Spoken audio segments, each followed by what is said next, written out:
So we mentioned the Iron Dome earlier, and technologically it's an absolute marvel. It's saved so many civilian lives, and it uses advanced radar algorithms to calculate the exact trajectory of incoming rockets. I mean, it's absolutely mind-blowing.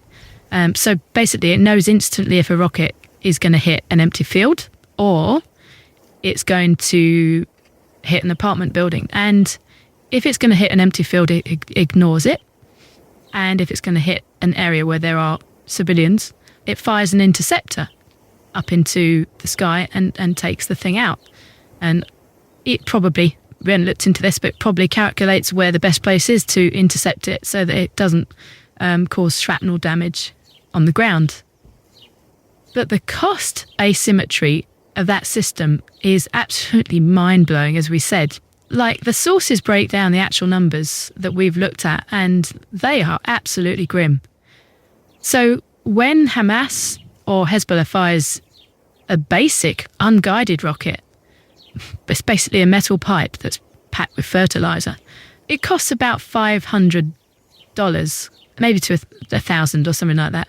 But a single Iron Dome interceptor missile, packed with highly advanced sensors, steering fins, and it's fired to stop that flying pipe, it costs $50,000.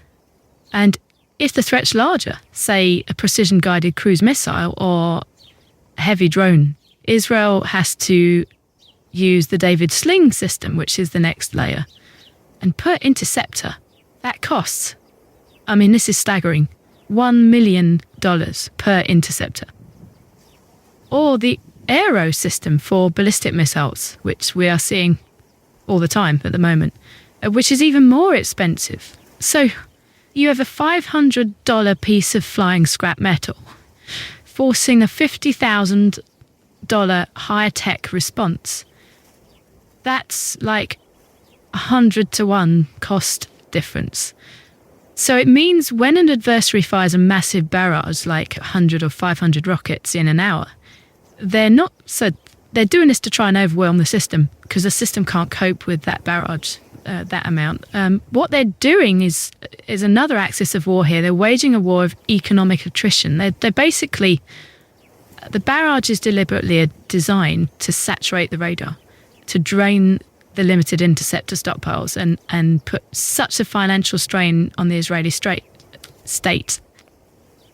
So just one single night of heavy interceptions during a conflict can cost the Israeli military tens of millions of dollars. The defence is working, yeah. The civilians are safe for the night, and we felt that under the Iron Dome, the David Sling system. But the warfare here is really trying to bankrupt the shield. So you can't win a war where your defence costs 100 times more than your enemy's offence. So eventually, the maths itself is going to break you. So we reach this critical juncture. What is the way out? How do you break this incredibly expensive, this endless cycle of violence, of interception, and frankly, economic drain? Yeah, and this kind of feeds into what we're going to kind of move into next, which is talking about the neo-Middle East, because this is one of the factors that is really making it apparent that this can't last. This kind of posturing, this kind of... We're going to give a great little analogy here a bit further on. Basically, is it going to be Sparta or is it going to be Singapore? So the neo-Middle East, there's a new redrawing of the map of the Middle East happening that was really in flow in 2020.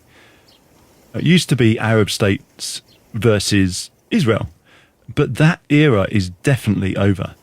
There's a new map, and its foundation is we accept that Israel's here to stay. So it's not about religion or ethnicity anymore in this new vision for this neighborhood. It's about this idea of modernization.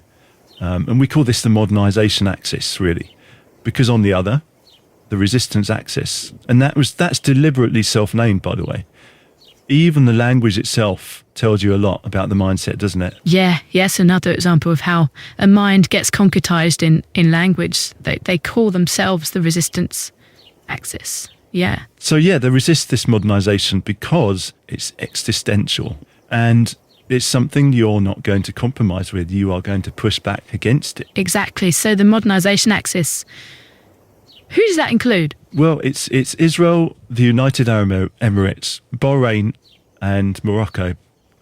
And these are the countries that signed the Abraham Accords back in 2020 under Trump's first term, which is really groundbreaking what he did there. So those agreements brokered in 2020 were to normalize relations between Israel and several Arab states, not all of them, but several of them. An absolute miracle after decades of open hostility, almost the same kind of miracle that we saw when Egypt and Jordan became friendly to Israel. And now it's turning into, open recognition of the state of Israel. As we said, it's a new baseline. We're basically accepting that Israel is here to stay. And quietly but crucially, there's a heavyweight that we haven't mentioned. It's Saudi Arabia. And the leadership of these Gulf countries looked at the trajectory of the 21st century and realized a terrifying truth, that the era of oil and the guaranteed wealth that has been happening perpetually for a long, long time is going to end. And if they don't adapt, their economies are going to collapse. And they ain't got long. A few decades, maybe, not even that. In the days of AI and electrification and green kind of new green kind of incentives, they need to radically diversify. They want to build massive AI hubs. They want tourism to bloom there. They want this kind of post-oil tech economy.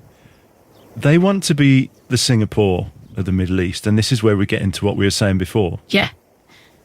You can't build Singapore if your region is organised like Sparta. Absolutely. That's the line that we found so powerful. A society built around a permanent state of war. That's what Sparta was, really, where everything is geared towards conflict rather than growth. Yeah, you can't build a modern, interconnected economy, globalized economy that is fueled by foreign investment.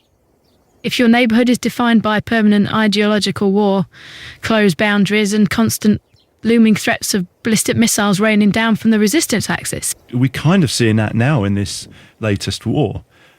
And investors are not going to pour billions of dollars into data centers that might get blown up by a drone strike. And we see the shipping insurance is unaffordable for companies, while the Straits of Hormuz are a threat to the ships, aren't they? Yeah. So the Gulf states need stability, predictability, and technological integration just as much as Israel does. And even more so purely from an economic survival standpoint. And this shared economic imperative kind of reveals the hidden and actually fascinating dynamic behind the March 2026 strike on Iran. Because publicly, Arab leaders, it's like a transition of two worlds here. They're expected to stand up and go to the podiums or say to the Arab League, we condemn Israeli and American actions. We call for restraint. But interestingly, this time, I did notice it was far more muted. It seemed to be far more careful. Less of that usual kind of outrage, kind of unified outrage. But they still can't be seen at home to be backing an attack on a major Muslim country. That's just not politically survivable. Yeah, privately behind closed doors in the royal palaces. That's where they're breathing their massive sigh of relief, aren't they? Because they know, those solid fuel Iranian missiles aren't just pointed at Tel Aviv, are they? They remember that attack. Do you remember it, the Al-Kakorai attack? I remember seeing it at the time, those massive explosions as the oil facilities were burning. It sent shock waves through the global markets. When the Iranian drones and missiles temporarily knocked out about half of Saudi Arabia's oil production, this strike meant to show just how exposed the region's energy lifelines really are and how far Iran could reach when pushed. Yes, so those missiles, they are pointed squarely at Saudi oil fields. They are pointed at Dubai's glass skyscrapers, and we've seen those skyscrapers being hit in recent weeks. And they see them pointing at the shipping lanes. Yeah. And Israel has become kind of like the kinetic shield for this whole thing. You know, they're the ones taking the hits. They're dealing with the violent side of it on the ground. They're getting their hands dirty. So the rest of the alliance can operate. Israel is the only player in the region with both the advanced military capacity and, crucially, the political will and existential motivation, to be honest, to directly strike the head of what they call the octopus in Tehran. The Gulf states provide immense capital, the diplomatic cover, and the regional vision. They hold this regional vision, but Israel provides the hard power. Israel provides the intelligence network and the willingness to take the international heat and protect that vision from Iranian destruction. We just don't see that in the West. So when Israel acts preemptively, as they did in March 2026, they're not just defending their own narrow borders anymore. The view, their own view is that they are defending the economic viability and therefore the future stability of this neo-Middle East vision. And they're clearing the path for the Modernization axis to actually build a future. Which brings us back to the Blackboard again, doesn't it? We've traced the facts, and it's completely different to the picture that we had at the start. And yeah, we've decoded the Blackboard from the frontline perspective. We've looked at the terrifying technological shift from liquid to solid fuel that completely erased the vital window of warning that we talked about earlier. We've unpacked the deep, lingering trauma of the 1973 Yom Kippur War that taught an entire nation that waiting for international approval is a literal death sentence. We've explored the clash of definitions where Western deterrence catastrophically fails against the ideology that worships promotion into heaven, martyrdom, We looked at the agonising, stuck situations in Gaza and the West Bank. Yeah, the tri-dilemma. Yeah. What do you do with that? And finally, we saw the emergence of the Neo-Middle East alliance, desperate to move past endless war and build a viable economic future. So the goal of what we've been talking about, as we stated at the beginning, was translation, to help you understand the mechanics and the psychology of the survival maths here. And hopefully as you listened to this, whether you agree with the politics or not, and you can see why, actions that look cruel, actions that look really aggressive and really overreach, to the outside world are viewed internally by Israel as the absolute tragic mathematical minimum for survival. But as we close, we're going to leave you with one final lingering concept to mull over, and it's a paradox that sits at the very heart of the modern global order. It's the profound, irreconcilable divergence between international law and strategic survival, because like the words peace and security, international law and survival strategy do not speak the same language either. Not at all. Yeah, under the international law, specifically the framework of the UN Charter, a preemptive military strike against another sovereign nation is generally considered illegal unless the threat is undeniably imminent. And imminent is the strict legal sense. It means the attack is about to happen right now. The bombers are on the runway, the missiles are actively fueling, as we said earlier on. That's probably the only reason why Israel were allowed to go and do preemptive strikes in their small skirmish times during the Hutna. But you have to prove the gun is raised and cocked before you can shoot first. And the logic of strategic survival, especially in the age of advanced weaponry, says something entirely different.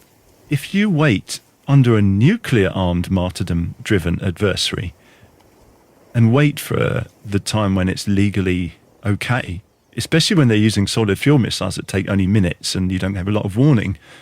It's already too late. Like you phone the international community up and say, yeah, it's definitely. And then 10 minutes later, your whole country's nuked. If you wait for the legal threshold to be met, you're going to die. That's just maths. That's an equation that's quite easy. In 1981, Israel's bombing of that reactor we talked about earlier, the Osira, I don't think we talked about it actually. No, we decided not to in the end. It's too much stuff. Yeah, we got so much stuff here. But anyway, they bombed Iraq's nuclear reactor. And the international community at the time were overall condemning of that. You know, the United Nations Security Council, including the United States, condemns that strike universally as illegal, unprovoked aggression. And Israel was treated as a pariah. Legally, yes, they did break the rules of the international order, but in the Gulf War of 1991, and many historians are saying this, many military planners, and even American politicians actually, that would have been probably the ones condemning, later on quietly credited that exact illegal strike with preventing a nuclear-armed Saddam Hussein. There's a lot in that story and a lot about Iraq and Saddam Hussein and weapons of mass destruction that we're not going to go into here because that's another whole subject. Anyway, it was legally condemned in the moment, but strategically validated by history. And so the tension remains completely unresolved today. It's still the same. We had this disconnect of language here where international law demands absolute proof of immediate danger to prevent a chaotic world where everyone attacks everyone. But national strategy demands early, decisive action to prevent absolute annihilation, which leaves us with quite a heavy question to mull over as you digest all this information. In our modern world, in a world shifting so much, and the nuclear thresholds moving so much, the shrinking warning windows, the apocalyptic ideologies, should international law evolve to allow a nation to strike before a threat becomes undeniably imminent? It's very, very similar to the AI conversation we had. Like the rules are way behind, but it's moving so fast that once they've written new rules, we've moved on from that. And it's a problem. Must we adhere to the rules, even if it means acting only after it's too late to safely stop the threat? It's a difficult one. Is preemption a reckless act of aggression that destroys the global order? Or is it sometimes the only, and I'd say brutal, necessary way to ensure that we actually have a future left to argue about? Wow, that's the ultimate question, isn't it, here? If you're sitting in your living room and you watch your neighbour methodically building that bee's nest, we're going back to the beginning here, next to your open window, and you know with absolute certainty that a sting will kill you, do you wait for the bees to fly in and swarm in your living room one morning just to prove you're in danger? It's really unsettling. It's really unsettling to realise the scenario we've been talking about here. But we've done a deeply necessary conversation here, I think. And the conversation will continue, and it's got many avenues you can go down, as we know.